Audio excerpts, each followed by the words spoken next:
ദേശാഭിമാനി ഫെബ്രുവരി 10 തിങ്കൾ. വാർത്തകൾ വായിക്കുന്നത് KT ബാലകൃഷ്ണൻ സനോര. പ്രധാന വാർത്തകൾ.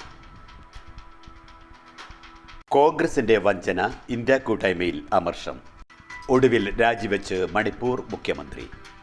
ഛത്തീസ്ഗഡിൽ ഏറ്റുമുട്ടൽ, 31 മാവോയിസ്റ്റുകൾ കൊല്ലപ്പെട്ടു. 2 സുരക്ഷാ സൈനികർക്ക് വീരമൃത്യു. മുണ്ടക്കൈയിൽ സർക്കാരിന്റെ കരുതൽ വീണ്ടും.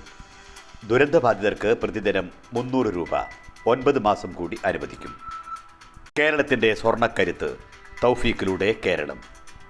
പകുതി വിലക്ക് ഇരുചക്രവാഹനം, ആനന്ദകുമാർ സംഘടന ഉണ്ടാക്കിയത് തട്ടിപ്പ് ലക്ഷ്യമിട്ട്. വെസ്റ്റ് ബാങ്കിൽ വീണ്ടും ഇസ്രായേൽ ആക്രമണം, ഗർഭിണിയെ വെടിവെച്ചു കൊന്നു. വാർത്തകൾ വിശദമായി. ഡൽഹി ഭരണം BJPക്ക് കാഴ്ചവെച്ച കോൺഗ്രസ് നടപടിക്കെതിരെ പ്രതിപക്ഷ ഇന്ത്യ കൂട്ടായ്മയിൽ ശക്തമായ പ്രതിഷേധം. നാഷണൽ കോൺഫറൻസ്, ശിവസേന, ഉദ്ധവ് വിഭാഗം, തൃണമൂൽ കോൺഗ്രസ് തുടങ്ങി പാർട്ടികൾക്ക് പുറമെ സമാജ്വാദി പാർട്ടിയും കോൺഗ്രസിനെ നിശിതമായി വിമർശിച്ച് രംഗത്തെത്തി. 70 സീറ്റിലും മത്സരിച്ച കോൺഗ്രസിന് നീക്കമാണ് മതനിരപേക്ഷ വോട്ടുകൾ ഭിന്നിപ്പിച്ച് BJPക്ക് അധികാരത്തിലേക്ക് വഴിയൊരുക്കിയതെന്ന് വിമർശനമുയർന്നു. BJPക്കെതിരെ കോൺഗ്രസ് നടത്തിയ തീവ്ര പ്രചാരണം BJPയുടെ വിജയം എളുപ്പമാക്കിയെന്ന് വിലയിരുത്തലാണ് ഇടതുപക്ഷ പാർട്ടികളും ഇന്ത്യ കൂട്ടായ്മയിലെ മറ്റു പാർട്ടികളും. അതേസമയം BJP വിജയത്തിൽ ആകുലപ്പെടാതെ AAPയുടെ തോൽവിയിൽ ആഹ്ലാദിക്കുകയാണ് കോൺഗ്രസ്. ഡൽഹി നിയമസഭാ തെരഞ്ഞെടുപ്പിൽ BJPയുടെ വിജയം ജനാധിപത്യ മതനിരപേക്ഷ ശക്തികൾക്ക് വലിയ വെല്ലുവിളിയാണെന്ന് CPM ഡൽഹി സംസ്ഥാന സെക്രട്ടറി അനുരാഗ് സക്സേന പറഞ്ഞു. മണിപ്പൂരിൽ 250-ലേറെ പേരുടെ ജീവനെടുത്ത കലാപം കൈകെട്ടി നോക്കി നിന്ന BJPയുടെ മുഖ്യമന്ത്രി ബിരൻ സിംഗ് ഒടുവിൽ രാജി സമർപ്പിച്ചു. നിയമസഭാ സമ്മേളനം തിങ്കളാഴ്ച തുടങ്ങാനിരിക്കെയാണ് രാജി. പ്രതിപക്ഷം അവിശ്വാസ പ്രമേയത്തിന്റെ നോട്ടീസും നൽകുമെന്ന് പ്രഖ്യാപിച്ചിരുന്നു.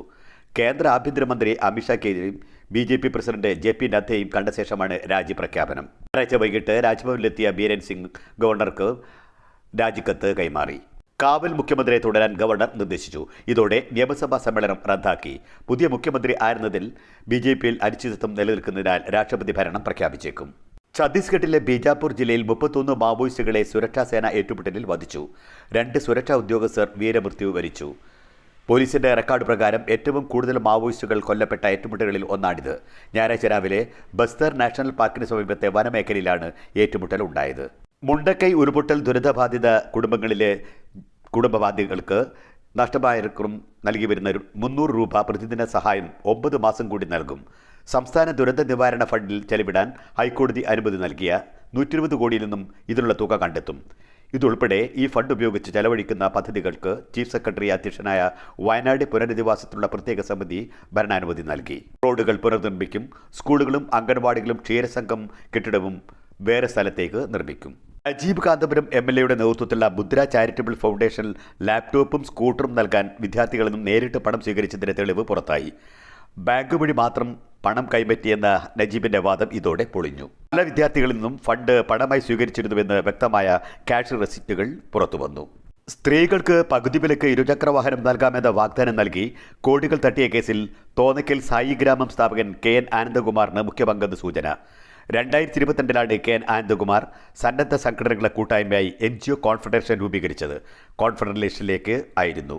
ചക്രവാഹനം നൽകാമെന്ന വാഗ്ദാനം നൽകി കോടികൾ തട്ടിയ കേസിൽ മുഖ്യപ്രതി അനന്തു കൃഷ്ണനുമായി തെളിവെടുപ്പ് തുടരുന്നു. ലോക്സഭാ മണ്ഡലത്തിൽ ആറ്റിങ്ങൽ മണ്ഡലത്തിലെ BJP സ്ഥാനാർത്ഥി V മുരളീധരന് വേണ്ടി NGO കോൺഫെഡറേഷൻ വഴിവിട്ട സഹായം ചെയ്തിരുന്നതായി തെളിവുകൾ പുറത്തുവന്നു. മാലിന്യരഹിത കേരളം ലക്ഷ്യമിട്ടുള്ള പ്രവർത്തനങ്ങൾക്ക് സംസ്ഥാനത്ത് അതിവേഗതയിൽ. ആകെ കണ്ടെത്തിയ 2928 മാലിന്യ കൂമ്പാരങ്ങളിൽ 96% നീക്കം ചെയ്തു. നിരീക്ഷണത്തിന് എല്ലാ ജില്ലകളിലും എൻഫോഴ്സ്മെന്റിന്റെ സ്ക്വാഡുകളും രൂപീകരിച്ചു. പശ്ചിമഘട്ടത്തിലെ മുഴുവൻ നീർച്ചാലുകളും തെളിഞ്ഞൊഴുകുകയും ഇനി ഞാൻ ഒഴുകട്ടെ ജനകീയ ക്യാമ്പയിന്റെ ഭാഗമായുള്ള സുരക്ഷമാക്കാം പശ്ചിമഘട്ടം പദ്ധതിയിലൂടെ നീർച്ചാലുകൾ സജീവമാകും. പശ്ചിമഘട്ട പ്രദേശങ്ങളിലെ 9 ജില്ലകളിലായി 209 പഞ്ചായത്തുകളിൽ നീർച്ചാലുകളുടെ സ്ഥിതിവിവരം ഉപഗ്രഹ ചിത്രങ്ങളുടെ സഹായത്തോടെ ശേഖരിക്കുന്ന പ്രവർത്തനം അവസാന ഘട്ടത്തിലാണ്. വാളയാറിൽ 9ഉം 13ഉം വയസ്സുള്ള സഹോദരിമാരുടെ മരണം ആത്മഹത്യയാകാമെന്ന് CBI കുറ്റപത്രം. പോലീസ് സർജൻ, സൈക്കോളജിക്കൽ ഓട്ടോപ്സി വിശകലന റിപ്പോർട്ടുകൾ ഉൾപ്പെടെ ചൂണ്ടിക്കാട്ടിയാണ് CBI നിഗമനം. പോസ്റ്റ്മോർട്ടം കണ്ടെത്തലുകൾ, കുറ്റപത്രം തയ്യാറാക്കിയ സ്ഥലം, ഇൻക്വസ്റ്റ് ചിത്രങ്ങൾ എന്നിവയുടെയെല്ലാം അടിസ്ഥാനത്തിലുള്ള പോലീസ് സർജന്റെ റിപ്പോർട്ടും വ്യക്തമാക്കുന്നത് തൂങ്ങിമരണം ആയിരിക്കുമെന്ന് തന്നെയാണ്. ധനമന്ത്രി KN ബാലഗോപാൽ അവതരിപ്പിച്ച 5ാമത് ബജറ്റിന്റെ ചർച്ച തിങ്കളാഴ്ച നിയമസഭയിൽ ആരംഭിക്കും. 3 ദിവസമാണ് ചർച്ച. രാവിലെ 9-ന് ചോദ്യോത്തര വേളയോടെ സഭ തുടങ്ങും.